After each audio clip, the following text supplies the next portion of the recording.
Missouri Congresswoman Cori Bush has some interesting ideas about the cops, and the mass COVID hysteria continues from Democrats despite indicators that the Florida wave may begin to wane very, very soon. I'm Ben Shapiro. This is The Ben Shapiro Show.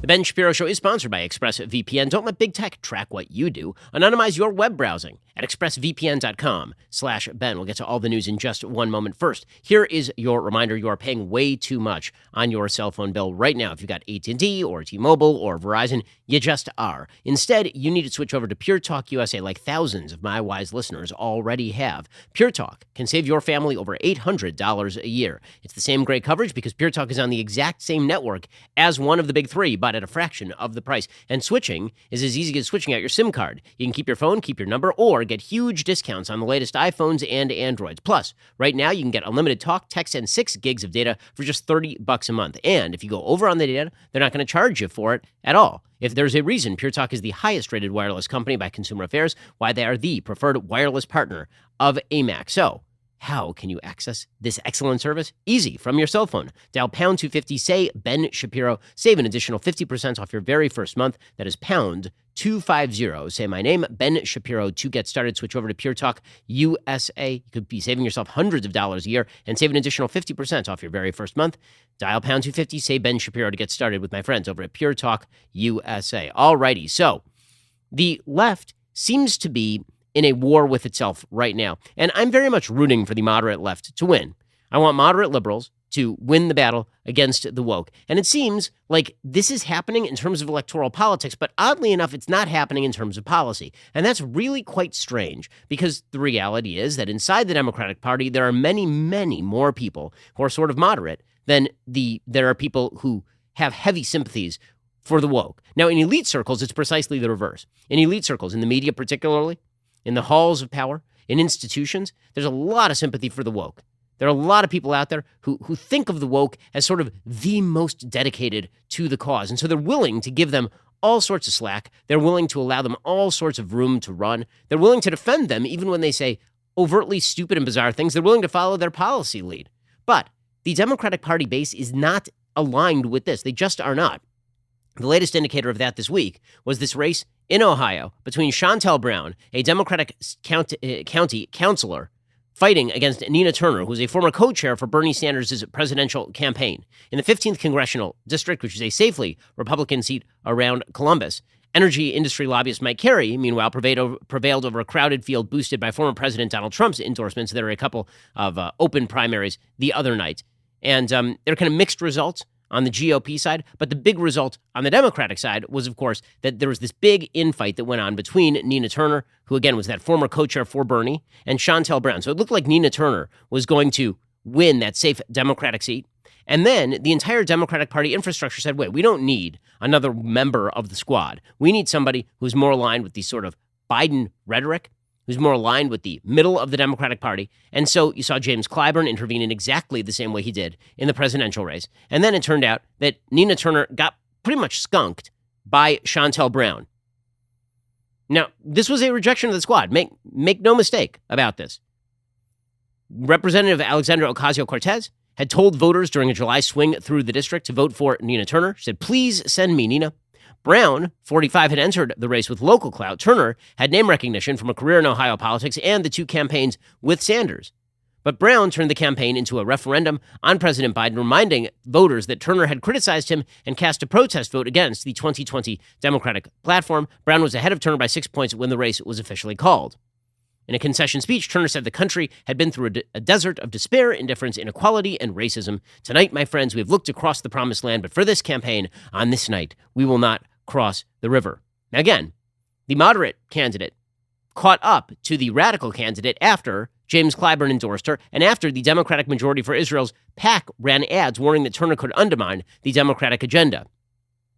Brown's campaign emphasized support for Biden and said that Turner was simply too radical, and thus Turner went down to flaming defeat. And yet, strangely enough, again, in elite circles, there seems to be more sympathy for the Bernie Sanders wing of the party than for the traditional sort of Joe Biden wing of the party, which is why it's been very weird to watch the continued fealty to Cori Bush. So Cori Bush is this radical Missouri congressperson. She got her start being a Black Lives Matter activist, and then she's become this very loud adjunct member of the squad. She's a second wave member of the squad. The squad existed, and then she was recently elected to Congress, was Cori Bush. And of course, she made headlines this week when she camped out on the steps of the Capitol building to protest evictions. And then the Biden administration announced that in defiance of the Constitution of the United States, Joe Biden would simply declare an eviction moratorium, even if it would be struck down by the Supreme Court itself. And here's the thing. Why would you follow Cori Bush down this primrose path at all? Cori Bush is terrible. Her policies are not in line with what the vast majority of Americans want.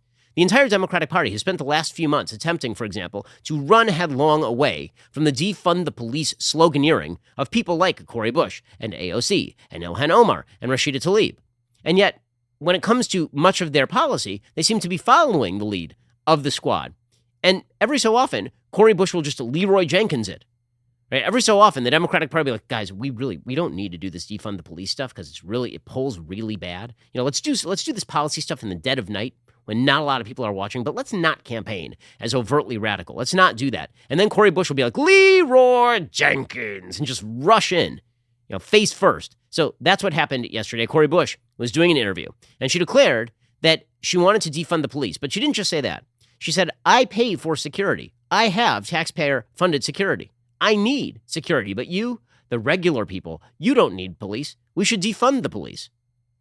I'm going to make sure I have security because I know I have had attempts on my life and I have too much work to do. There are too many people that need help right now for me to allow that. So if I end up spending $200,000, if I spend $10 more on it, you know what? I get to be here to do the work. So suck it up, and defunding the police has to happen. We need to defund the police and put that money into social safety nets because we're trying to save lives. So in the exact same sentence where she says that she deserves $200,000 of security, she says that you should not have security. Why are the Democrats following this? And here's the thing. I think the reason that the Democrats have decided that they're going to treat the squad and the radical left of their own party with respect is not really for electoral benefit so much as it is about the belief by the Democrats that anytime somebody on the right has a critique, the critique has to be false. There's a really interesting piece today over at a Substack called The Liberal Patriot by a guy named Roy Teixeira. Now, Roy Teixeira is a major Democrat. Roy Teixeira is one of the people who used to write essays about the browning of America and how demographic change was eventually going to lead to this magical democratic utopia. Well, now he is warning that Democrats are completely disconnected from reality, that they have fallen into what he calls the Fox News fallacy. Here's what he says. He says the Fox News fallacy is having a dire effect on many Democrats. This is the idea that if Fox News, substitute here the conservative bête noire of your choice if you prefer, criticizes the Democrats for X, there must be absolutely nothing to X. And the job of Democrats is to assert that loudly and often. The problem is that an issue is not necessarily completely invalid just because Fox News mentions it. That depends on the issue. If there's something to the issue and persuadable voters have real concerns, you will not allay those concerns by embracing the Fox News fallacy. In fact, you'll probably intensify them by giving such voters the impression that Democrats simply don't care about their concerns and will do nothing to address them. That will undermine the Democrats' ability to respond to predictable attacks against their candidates in 2022 and raise the likelihood of a midterm debacle. And he cites a few examples of this. One of them is crime. Right? He points out that a lot of people on the right have been pointing out the rising crime rates in major cities around the United States. And yet Democrats continue to proclaim over and over and over again that there really is no big crime problem, that the crime problem is all just made up by the Fox News crowd. And this is not going to redound to the Democrats' benefit. Another example of what Roy Teixeira calls the Fox News fallacy is the immigration issue, he says. The Biden administration has resisted and still resists, calling the situation at the Mexican border a crisis, and initially insisted that the surge at the border would go away on its own as the hot weather season arrived. This was the line most Democrats adhered to, invoking the idea the issue was more a Fox News talking point than a real problem. It's now apparent the border surge is not going away anytime soon, and that the perceived liberalization of the border regime under the Biden administration has indeed spurred more migrants to try their luck at the border, and it's not going away with the hot weather. The Washington Post reports officials have made more than 1 million apprehensions at the southwest border this fiscal year as of June. 210,000 more individuals probably crossed in July. This is the highest monthly encounter number since fiscal year 2000. And there's a reason why Joe Biden's approval rating on immigration is now at 30%, 37% up, 52% down. He is only at 30% approval rating among independents, by the way.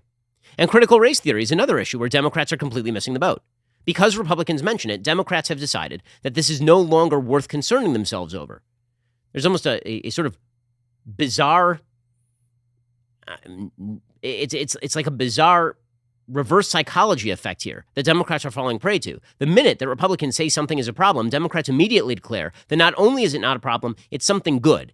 So if we say that the squad is completely radical and proposing policies that are ridiculous on their face, the Democrats say that we're making it up. And then the American people know we're not making it up because they have eyes, they have ears, they can see it happening. By the way, this also happens in reverse, right? This is not unique to the left. The right has this as well. If the left makes a criticism of the right that has some legitimacy to it, very often people on the right will just go, well, if the left is saying it, it must be false. Well, no, it might be false, but that doesn't mean it definitely is false. Right now, for the Biden administration, however, they are falling into a real political trap here because they are so attached to the idea that Fox News is the font of all evil and shows like this one are not worth listening to, and that anyone who disagrees with them is a vicious bigot.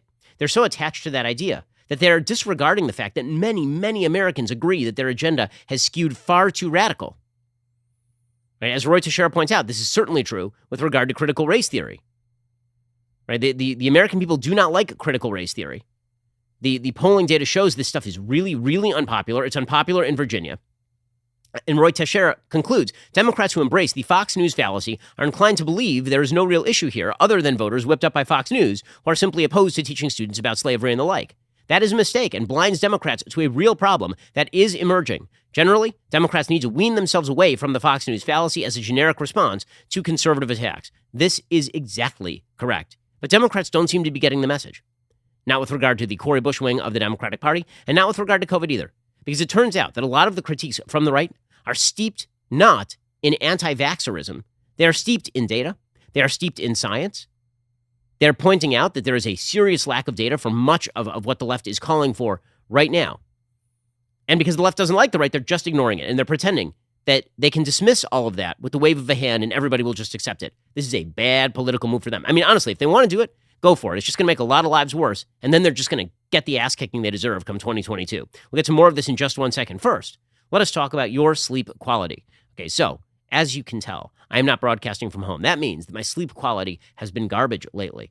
Okay, that's because I am missing my Helix sleep mattress. I need my Helix sleep mattress. It is made just for me. It is personalized to this unbelievably Apollo-esque body. Helix Sleep has a quiz. It takes just 2 minutes to complete, matches your body type and sleep preferences to the perfect mattress for you. Why would you buy a mattress made for someone else? With Helix, you're getting a mattress you know will be perfect for the way you sleep. Everybody's unique. Helix knows that. They have several different mattress models to choose from. They have soft, medium, and firm mattresses. Mattresses great for cooling you down if you sleep hot. Even a Helix Plus mattress for plus-size folks. So, if you're looking for a mattress, you take the quiz, you order the mattress that you're matched to, the mattress comes right to your door, shipped for free. You don't ever need to go to a mattress store again. Helix is awesome. You don't need to take my word for it. Helix was awarded the #1 best overall mattress pick of 2020 by both GQ and Wired magazine. Just head on over to helixsleep.com/Ben. Take their 2-minute sleep quiz. They will match you to a customized mattress that'll give you the best sleep of your life. They've got a 10-year warranty. You get to try it out for 100 nights risk-free. They'll even pick it up for you if you don't love it, but you will. Helix is offering up to $200 off all mattress orders and 2 free pillows for our listeners right now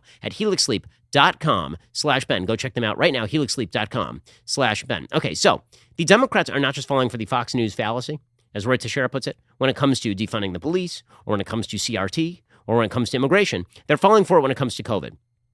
So this morning, Nate Silver of 538, the sort of pollster extraordinaire, he put out this really sort of fascinating analysis of where the American public falls on COVID restrictions. And here's what he says. And it's worthy of exploring because I basically agree with this analysis. He says that there are essentially 5 groups in American life when it comes to these COVID lockdowns. Group A, he says about 25% of the electorate. This would be like the hard left. This is vaccinated, but not ready for a return to normal and thinks society has opened up too fast. They're very worried about Delta, in favor of any and all restrictions, including lockdowns and remote learning. Some of this group will transition into Group B when and if cases start falling. Okay, Group B is the biggest single group. It's about 30%. These are the vaccinated, somewhat worried about Delta, in favor of modest restrictions like indoor masking, especially if they target the unvaccinated.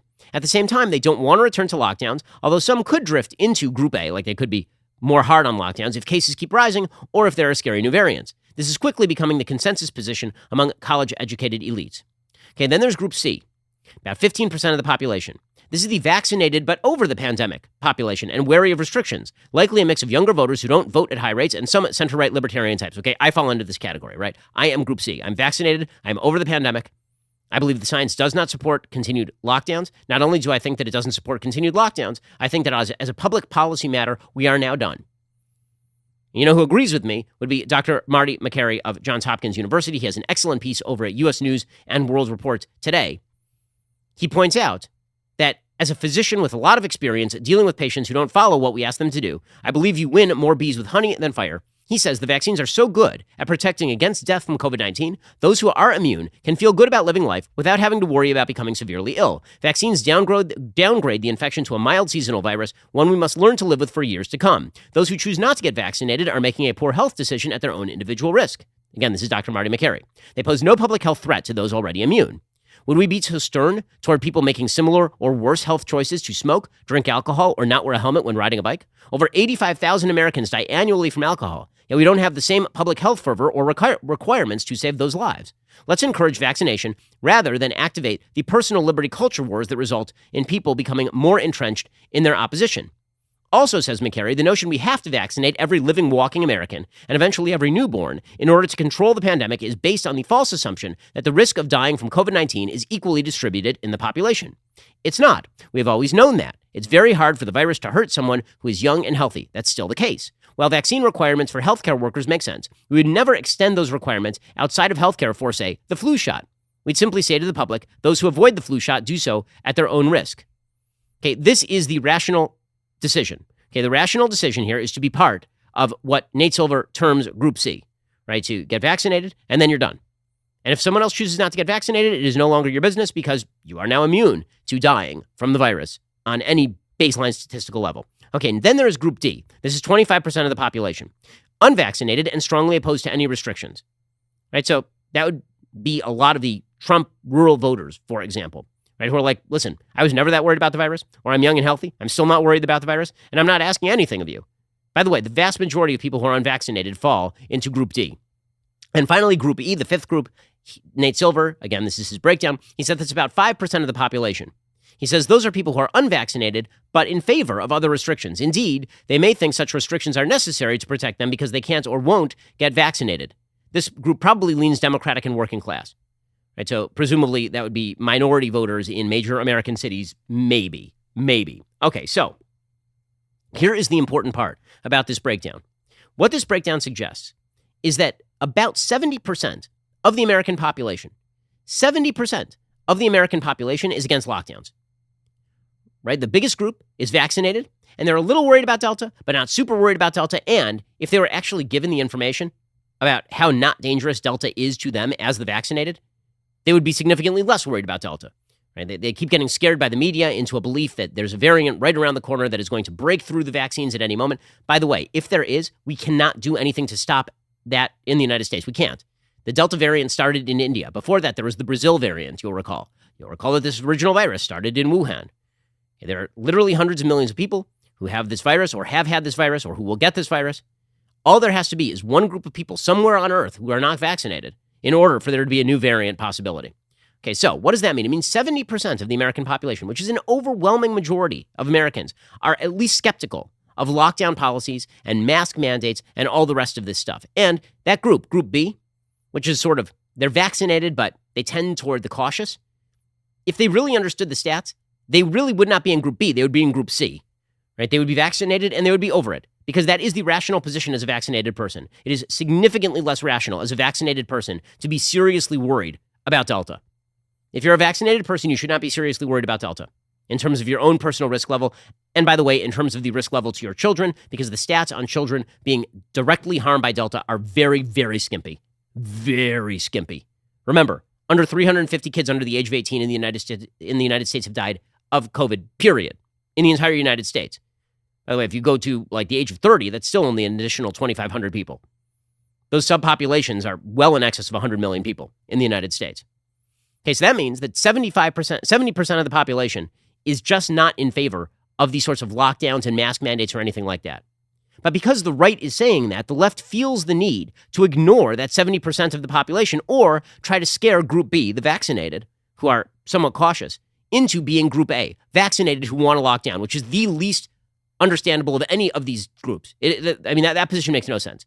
Vaccinated people who want lockdowns are just out of touch with reality at this point. They don't care about the science. They're not interested in the science.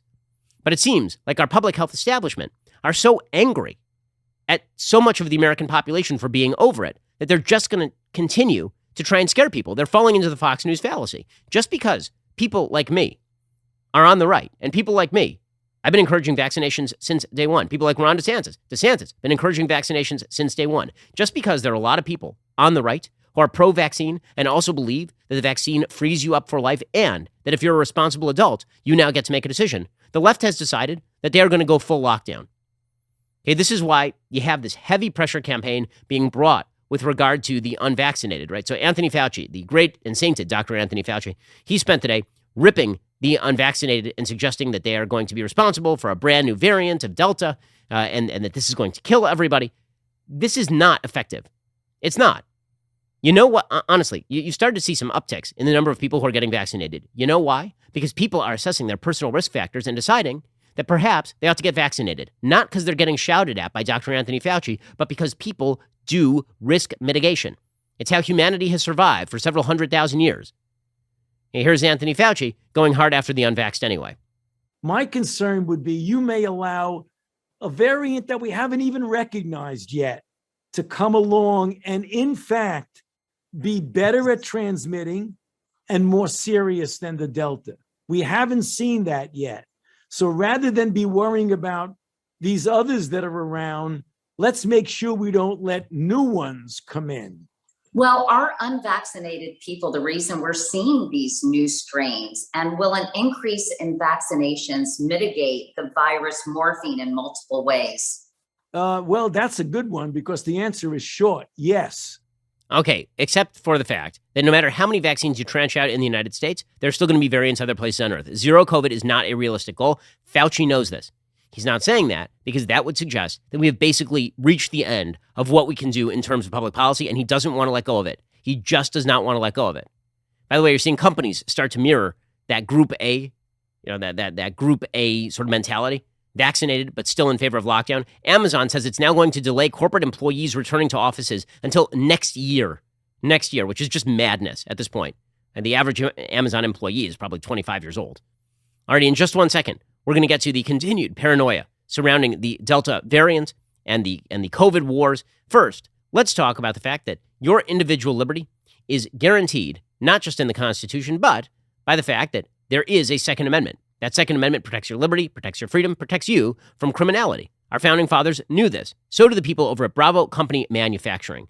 The people over at Bravo Company MFG support the right of responsible private individuals to have the access and ability to employ the same tools as civilian law enforcement as a means of defending ourselves, our loved ones, our communities, and our freedoms, should a threatening situation ever arise. BCM assumes that when a rifle leaves their shop, it will be used in a life or death situation by a responsible citizen, law enforcement officer, or soldier overseas, so quality is indeed of the utmost value to them. I know, because I have a BCM rifle, and that piece of machinery is just a gorgeous piece of machinery. It is the gun that I would use to protect my family if, God forbid, it came to that. As an American, you have the luxury of living in a free society where you can improve your life through education, religious exploration, open exchange of ideas, all of that protected by the Second Amendment. The folks at BCM know that. Head on over to BravoCompanyMFG.com. You can discover more about their products, special offers, upcoming news. That's BravoCompanyMFG.com. If you need more convincing, find out even more about BCM and the awesome people who make their products at YouTube.com/BravoCompanyUSA. Alrighty. So again, the point here is that for the left,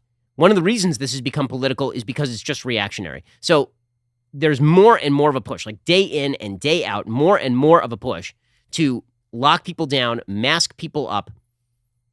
This is not borne out by reality. Okay, right now there's this continued focus, for example, on Florida. You've noticed. Okay, and this continued focus on Florida is largely because Joe Biden is very much afraid of Governor Ron DeSantis in Florida, who's a popular governor of Florida. The media every so often decide to focus in on a surge in Florida. They never focus on the overall death stats, because if they did, they would realize that Florida, with the second oldest population in America, really the oldest because they're a very large state with a lot of old people, Florida currently ranks 26th in the death per million rate, as opposed to New York and New Jersey, which rank respectively 2 and 1 in the death per million rate. So instead, every time there's a Florida surge, the media cover it, and then they yell at Ron DeSantis a lot. And Joe Biden jumped in on that. his suggestion, of course, is that if there were just mask mandates in Florida, that would kill the spread. Okay, there's only one problem. There is no proof that mask mandates have done this anywhere. There is no proof that mask mandates are effective. That doesn't mean masks aren't effective. Masks may be effective in certain circumstances, although the reality is Delta, because it's so transmissible, there are serious questions about whether masking is even super effective with regard to this. I'm not saying that. Professor William Hazeltine, formerly of Harvard Medical School, is saying that. He's saying Delta is going right through surgical masks, for example. Go ahead. Another question you should ask when people come into your house or workmen come in. Are you vaccinated and will you wear your mask, please? I think that's another really important question for personal safety. Please wear your mask, and hopefully it's an N95 mask, because Delta has a propensity to go through some of the surgical masks, for example. It's not as good protection as it used to be. You're spewing out 1,000 times more virus than you did before. And so you need a tougher mask. Okay, by the way, there's not a single child in America, right? When they're talking about kids wearing masks in schools, kids are not wearing N95s. Kids are wearing cloth masks. I know, my kids wore cloth masks all of last year. They wore it at summer camp this year as well, because the camp they went to was hyperactive about this sort of stuff. Okay, but Joe Biden is targeting Ron DeSantis over this. So you remember a couple of days ago, he ripped DeSantis. DeSantis pushed back on him. Well, now Joe Biden forgot who Ron DeSantis is. Now, I'm just going to play you this clip. I think there's at least a 50-50 shot that Joe Biden is being honest, and he literally does not remember who Ron DeSantis is. And that's not because he doesn't know who DeSantis is. It's because Joe Biden is not with us and has not been with us for quite some time. Here's the President of the United States. President DeSantis, who is using your words about don't be in the way, and he's saying, I am in the way to block too much interference from the federal government. Your response, Mr. President? Governor who? DeSantis. Governor who? Oh, the guy that you were targeting, from the White House? Joe Biden has been losing that exchange, and so he has to do Governor who. But again, this is a case where the left refuses to acknowledge the realities on the ground. One of those realities is that the R rate in Florida is apparently waning. The R rate is the reproduction rate of the particular virus. Okay, when there is massive spread, that means that people are spreading it to more and more people. Okay, already it seems as though Florida is now on the downslope of that. Now, that doesn't mean that infections are on the downslope in Florida. It means that infections in the next couple of weeks are likely to start declining, and declining pretty markedly, as they have in a wide variety of other countries already. In fact, Florida healthcare CEOs, they're already saying, despite the media coverage, that Florida hospitals are completely overwhelmed, there's no room, people are dying in the aisles.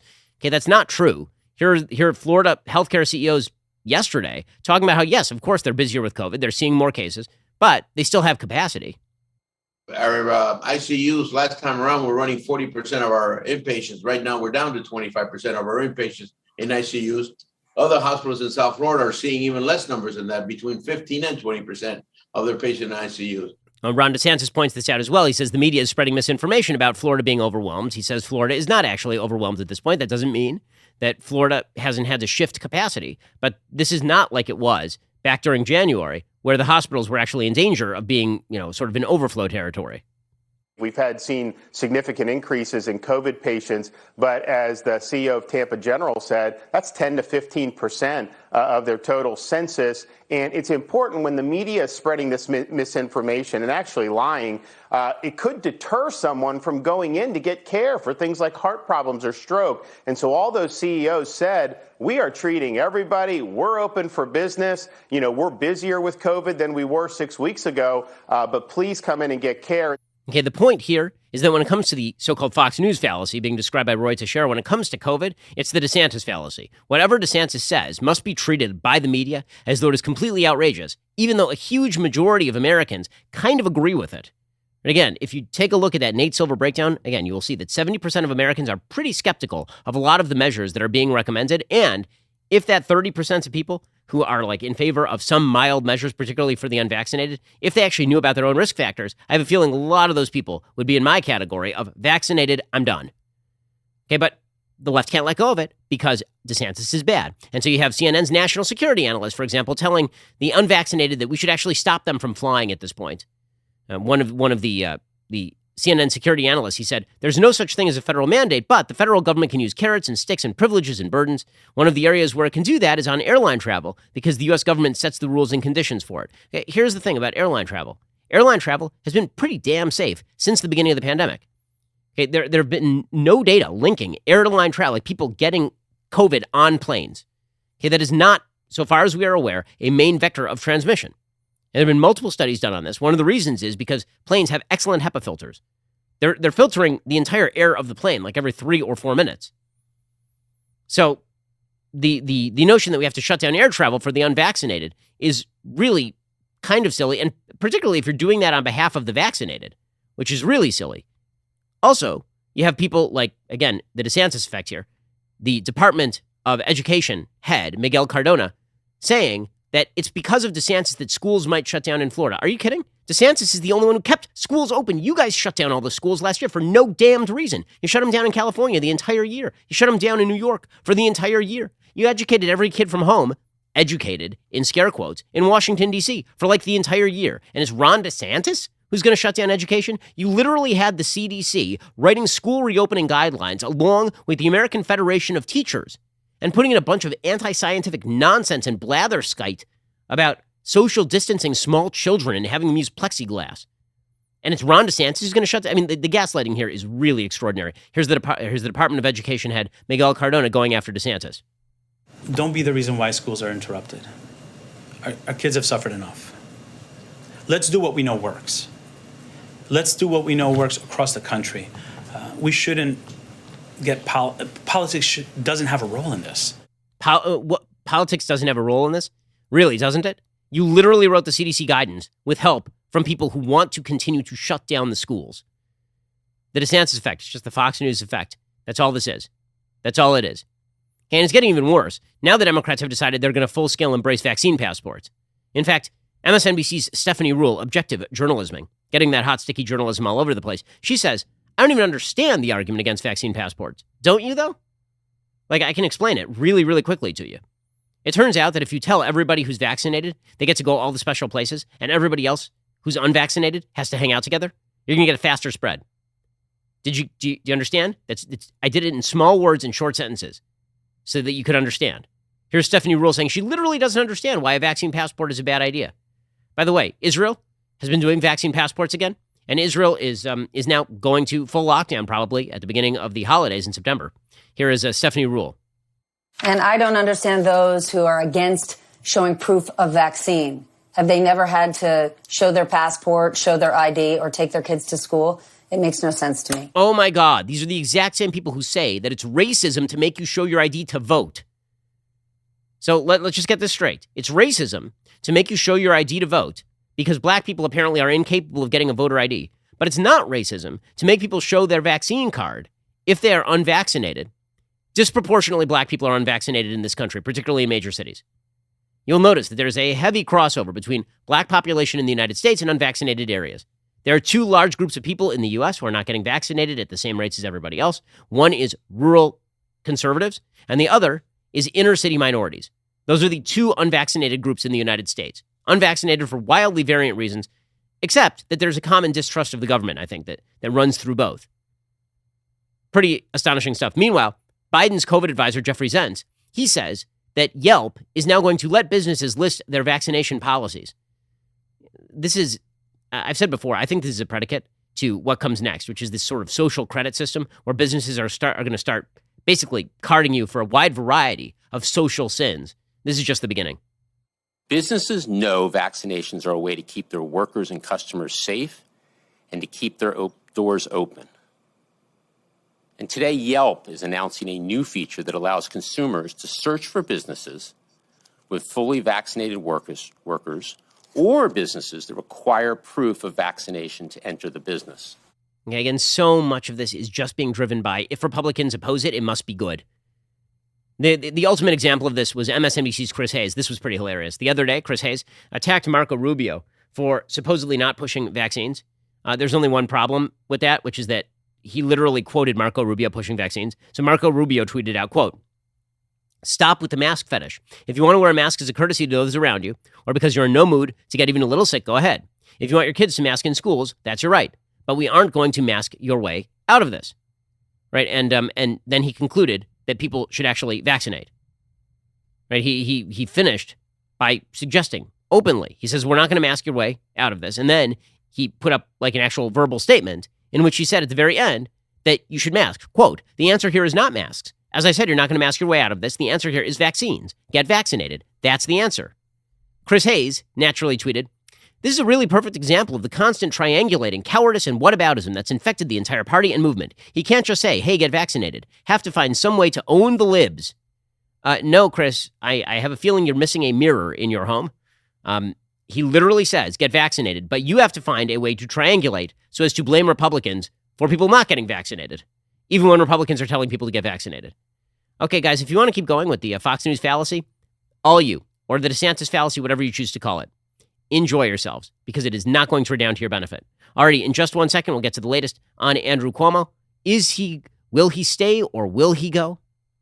I don't know. We'll get to that in 1 second. First, let us talk about the fact that if you want to sleep well, you need product from MyPillow. You guys hear me talk every week about how much I love the MyPillow products. Well, now MyPillow is changing the game with their 6-piece towel set, too. This set is made with USA cotton, making it extremely absorbent, yet still providing that soft feel you look for in a towel. The set comes with 2 bath, 2 hand towels, and 2 washcloths, typically retailing for $109.99 for a limited time. You get all that stuff, the 2 bath, 2 hand towels, 2 washcloths, for $39.99. That's 60% in savings. Always remember, all MyPillow products come with a 60-day money-back guarantee, so you've got nothing to lose. I promise you, once you try these towels, you're going to want to keep them. They come in a variety of colors and sizes. They're the best towels I have used in years. They are indeed fabulous. You've heard me talk about MyPillow's amazing pillows and sheets. Well, now they've got the perfect towels as well. Go to MyPillow.com, click on the radio listener square, use promo code DailyWire at checkout, or call 800-651-1148. You'll receive this amazing 6-piece towel set for just $39.99. That's MyPillow.com. Click on the radio listener square, use promo code DailyWire. Call 1-800-651-1148. Use promo code DailyWire. Go to MyPillow.com and make sure you use that promo code DailyWire. Alrighty, in just 1 second, we'll get to the latest on Andrew Cuomo killing old people and grabbing people's asses, but he's all out of old people. We'll get to that in just 1 second. First, I have some bad news and I have some good news for you. The bad news is our own president is now playing authoritarian dictator while circumventing U.S. law to extend the eviction moratorium and admitting that he is doing so unconstitutionally. The good news is I wrote a book about this. So if you actually want to know what exactly is going on in this authoritarian moment, go pick up my book, The Authoritarian Moment. It now clocked in at number 2 on the publisher's weekly bestseller list, number 3 on the New York Times bestseller list. Authoritarianism is here. It is here not just in the form of some government policy. It is here in every institution. You feel it. You feel it in your daily life. The authoritarian moment is how the institutions you deal with on a daily basis have been taken over by the woke, and more importantly, how you resist it. Head on over to Amazon, Barnes & Noble, or any other major bookseller. Get your copy right now. The Authoritarian Moment. Leave a 5-star review. Help get my book to number 1 on that New York Times bestseller list. It is very, very appreciated.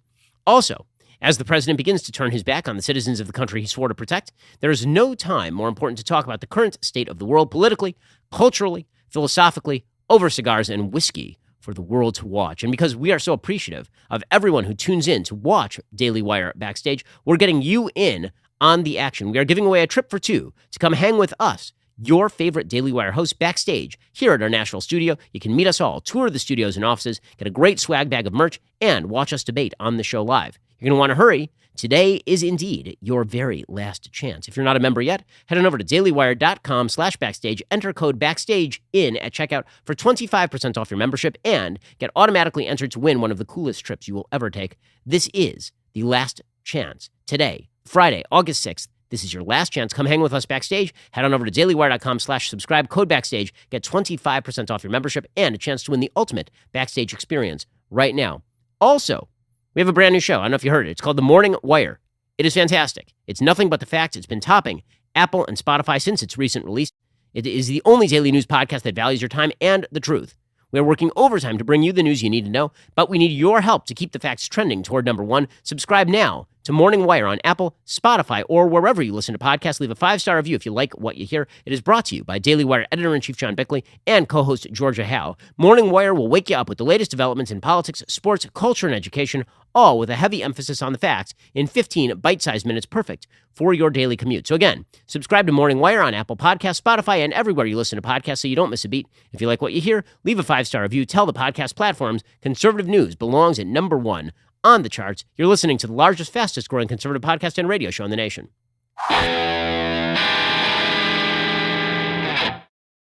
Alrighty, meanwhile, the big question regarding Andrew Cuomo is whether he will stay or whether he will go. So that's up to the legislature at this point, because he ain't going nowhere. I mean, there is no way he is going to quit. There is no political upside to quitting in American politics anymore. That started with Bill Clinton. There is now no standard as to when a politician should resign.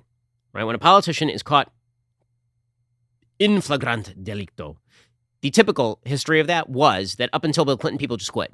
Bill Clinton did not quit. He stuck around. He kind of bulled his way forward through it. And he lived long enough to become a hero again with the Democratic Party base until the point where he became inconvenient, and then he was kind of jettisoned, and then he's still brought back from time to time when he is useful. And from that, politicians learned a very simple thing: never resign. Right? Make them come and get you. And Andrew Cuomo is one of those politicians. And frankly, I don't blame him. You'll recall that Al Franken, the senator from Minnesota, he resigned after allegations that he was groping women during photo shoots and like grabbing their asses in the middle of photo lines and all of this sort of stuff. And he resigned. And the real reason that he resigned was not because the Democrats had suddenly decided that ass grabbery was a real problem. The reason that he resigned is because his resignation came right in the middle of the Roy Moore controversy in Alabama. And the idea that the Democrats were trying to push is that Democrats were really good at policing their own in the Me Too moment, but Republicans were really bad at it. Well, as it turns out, Franken resigned. And then the Republicans actually were pretty good at policing the Me Too moment with Roy Moore. He was nominated for the Senate, and then he lost. And now there was a senator from Alabama who was a Democrat, right, named Doug Jones. So it turns out that was a waste. And ever since, Al Franken has been trying to climb his way back into politics. He says now that he regrets having resigned in the first place. Well, the same thing applies to Andrew Cuomo. Well, now it looks like the New York State Assembly is going to start its impeachment investigation. They announced that on Thursday. According to FoxNews.com, the Assembly Judiciary Committee had law firm Davis Polk and Wardwell conduct an independent inquiry and have asked Cuomo to provide any materials he would like to submit on his own behalf as the investigation comes to an end. The firm told Cuomo, quote, "We write to inform you that the committee's investigation is nearing completion and the Assembly will soon consider potential articles of impeachment against your client. Accordingly, we invite you to provide any additional evidence or written submissions you would like the committee to consider before its work concludes." The Assembly also stated its attorneys had issued a subpoena to Cuomo for materials related to their investigation, but that he hadn't turned anything over as of yet. Cuomo's senior advisor, a guy named Rich Azzopardi, responded on Thursday, quote, "The Assembly has said it is doing a full and thorough review of the complaints and has offered the governor and his team an opportunity to present facts and their perspective. The governor appreciates the opportunity. We will be cooperating." The Judiciary Committee for the New York State Assembly is set to meet on Monday. Once their investigation is finished, the 150-member Assembly would have to pass an impeachment resolution with a simple majority of 76 votes for the matter to go to the state Senate for a trial. Right now, there are already 80 Assembly members on record expressing support for the impeachment. Normally, the trial would be heard by the senators, the 7 judges on the New York Court of Appeals, and the lieutenant governor.